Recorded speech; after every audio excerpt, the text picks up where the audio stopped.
जय हिंद। देखिए, क्यूबा को अमेरिका ने चारों ओर से घेर लिया है। उसकी दवाइयां, फ्यूल, बिजली सब खत्म हो गई है और अमेरिका उसे पूरी तरह नेवल ब्लॉकेज लगा दिया है।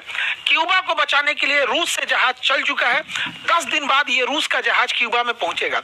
यदि अमेरिका इस क्यूबा के जहाज को रोकेगी तो एक बड़ा युद्ध की संभावना बढ़ती है और युद्ध कल कितना रूप बड़ा ले लेगा ये कोई नहीं जानता है।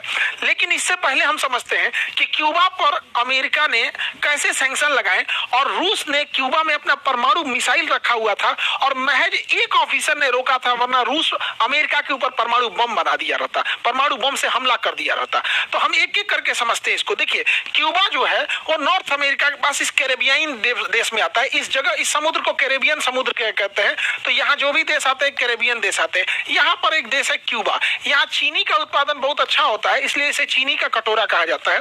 ये देश है आपका क्यूबा। देखिए, इस शेप में है क्यूबा। ये अमेरिका से काफी करीब है। अमेरिका का ये यूनाइटेड स्टेट है, इसका ये निचले राज्य का नाम है फ्लोरिडा। तो फ्लोरिडा से काफी करीब है क्यूबा, इसलिए अमेरिका के लिए काफी सेंसिटिव रहता है। क्यूबा को अगर हम देखेंगे तो क्यूबा अमेरिका के पास होने के साथ साथ ये कैरेबियन सी में सबसे बड़ा द्वीप हो जाता है और यहाँ पर नेचुरल रिसोर्स बहुत ज्यादा है। बड़ा सुंदर पर्यटक जगह है।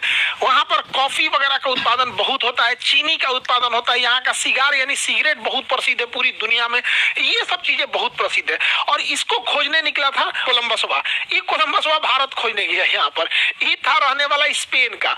इसको कहा कि हम भारत को खोजेंगे। अब भारत इधर है ना, तो भारत को खोजने इन्हें चल गया। यही सोचना पहुंच गया क्यूबा का, हम भारत को खोज दिए। यहाँ के आदमी को देखा तो एकदम करिया करिया लंबा लंबा, कहा कि इंडियन तो लग रहे हैं सब, लेकिन हम लाल लाल है सब। यहाँ पे इसको वेस्ट इंडीज की टीम मिल गई थी तो नाम रख दिया वेस्ट इंडीज। बाद में पता चला इसे दूसरा चीज खोज दिया। तो स्पेन से आया था कोलंबस। इसने 1492 में इसने क्यूबा की खोज किया और जैसे खोज किया स्पेन ने इस पे आके कब्जा कर लिया। यहां से खोज किया, स्पेन ने आके इस पे कब्जा कर लिया और 400 सालों तक क्यूबा पर स्पेन का कब्जा रहा।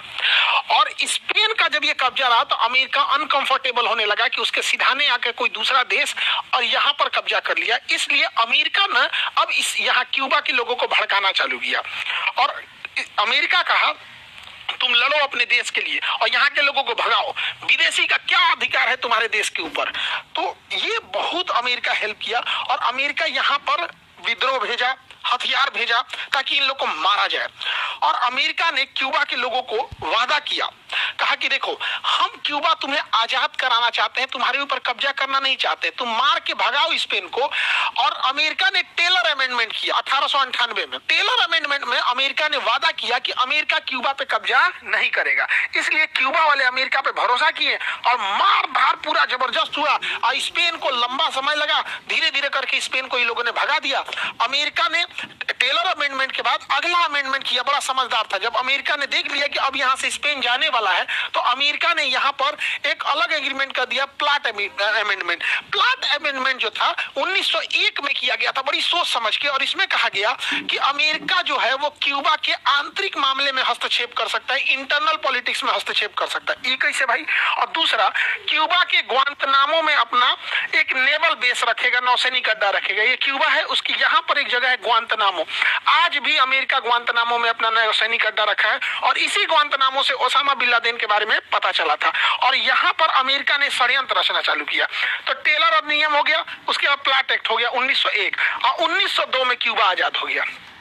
क्यूबा जब 1902 में आजाद हुआ तो उस समय अमेरिका के राष्ट्रपति थे रूजवेल्ट और क्यूबा के पहले राष्ट्रपति बनाए गए टॉमस पाल्मा। तो टॉमस पाल्मा पहले राष्ट्रपति बनाए गए। ये अमेरिका के हिसाब से ही चल रहे थे। इसके बाद जैसे जैसे क्यूबा के राष्ट्रपति हैं लोग, वो अमेरिका के ही इशारे पे चलते रहे क्योंकि अमेरिका के एकदम पड़ोसी थे। लेकिन धीरे धीरे जब आगे समय बढ़ता गया, एक राष्ट्रपति आए 1933 में, बटिस्टा। 1933 में बटिस्टा आया। ये तो अमेरिका का गुलामी पे उतर गया। यहाँ पर क्यूबा के सारे रिसोर्सेज अमेरिका के लिए खोल दिए। इसका विरोध भी हुआ बहुत ज्यादा और धीरे धीरे ऊपर अब क्यूबा पे 1959 से 2008 यानी 50 साल तक फिदेल कास्त्रो, 8 से 18 तक 10 साल तक राउल कास्त्रो, 18 से 2026 तक जो बने हैं डेज कैनाल बनेंगे हैं, डियाज कैनाल। तो अभी वर्तमान में क्यूबा में कम्युनिस्ट पार्टी की सरकार है और डियाज कैनाल वहां के राष्ट्रपति हैं। अब अमेरिका इन्हें चारों ओर से घेर लिया है और बहुत दुर्दशा कर रहा है अमेरिका इनकी। वर्तमान में अमेरिका ने क्या किया है क्यूबा को सबक सिखाने के लिए? वेनेजुएला पे पहले ही कब्जा कर लिया है और वेनेजुएला के राष्ट्रपति को ट्रंपा उठा ले गया है। वेनेजुएला से ही पेट्रोल खरीदता था क्यूबा, अब क्यूबा के पास पेट्रोल की सप्लाई रुक गई है और क्यूबा जो था अपना ज्यादातर बिजली पेट्रोलियम से बनाता था। भारत ज्यादातर कोयला और न्यूक्लियर पावर से बनाता है, लेकिन वो बिजली से कोयला इससे बनाता था पेट्रोलियम से, तो उसका पेट्रोलियम भी गया और बिजली भी गया। अभी क्यूबा में ना पेट्रोल है ना बिजली है। अब सारी चीजें धीरे धीरे खत्म हो गई है वेनेजुएला के राष्ट्रपति के गिरफ्तार होने के बाद। जब डीजल ही नहीं है, पूरी सड़कें खाली है, कूड़ा उठाने वाला गाड़ी भी नहीं आ रही है, सब खाली है। यहाँ पे सबसे बड़ा दिक्कत क्या हो रहा है? हॉस्पिटल में, हॉस्पिटल का कोई भी मशीन, सीटी एमआरआई, ब्लड जांच से लेके एक्सरे से लेके ऑपरेशन थिएटर जो हो गया यहाँ पर, ऑपरेशन थिएटर में बिना बिजली हॉस्पिटल चल ही नहीं सकता है। स्कूल बंद है, सब बंद है। क्यूबा में ब्लैकआउट हो चुका है, पूरी दुनिया देख रही है क्यूबा को क्या होगा। और पिछले 1.5 महीने से क्यूबा के पास न पेट्रोल है न बिजली है। अमेरिका ने पूरी तरह से क्यूबा का ब्लॉकेज कर दिया क्योंकि बुढ़ऊ को क्यूबा की सरकार पसंद नहीं है। अब क्यूबा के पास पेट्रोल ही नहीं है। क्यूबा ने गुहार लगाया रूस से कि भैया हमको पेट्रोलियम भेजो, तो क्यूबा के लिए रवाना कर दिया है रूस अपना ऑयल टैंकर क्यूबा को रवाना कर दिया। ये 10 दिन बाद वहां पहुंचेगा, लेकिन रूस अब उतना ताकतवर रहा नहीं और अमेरिका ज्यादा ताकतवर हो गया। अगर अमेरिका इस जहाज को मार के गिरा देता है या इस जहाज को गिरफ्तार कर लेता है तो देखना होगा कि पुतिन क्या करेंगे, क्योंकि ये ट्रंपा तो पागल है, ये तो घमंड में पागल है। अब दुनिया किस साइड में जाएगी कोई ठीक नहीं है कि अगर ये ज्यादा टॉर्चर करेंगे तो रूस उठा के एक परमाणु बम ईरान को थमा देगा, ईरान को ही चला देगा। भाई तुम उसके पड़ोसी को टॉर्चर करोगे तो उसको क्या जाता है दे देने में। और पूरी दुनिया इसको देख रही है, वर्ल्ड लीडर ये देख रहे हैं। कोई इसको आतंकवाद कहेगा? कोई नहीं कहेगा। क्या इस तरह से किसी सरकार को गिराने के लिए 60 सालों से तैयारी कर रहे, कोई कुछ नहीं बोले। पूरी दुनिया क्यूबा को देख रही है कि क्यूबा आगे क्या होने वाला है। खैर अब आगे क्या होगा, जैसा होगा बताएंगे हम आप लोगों को।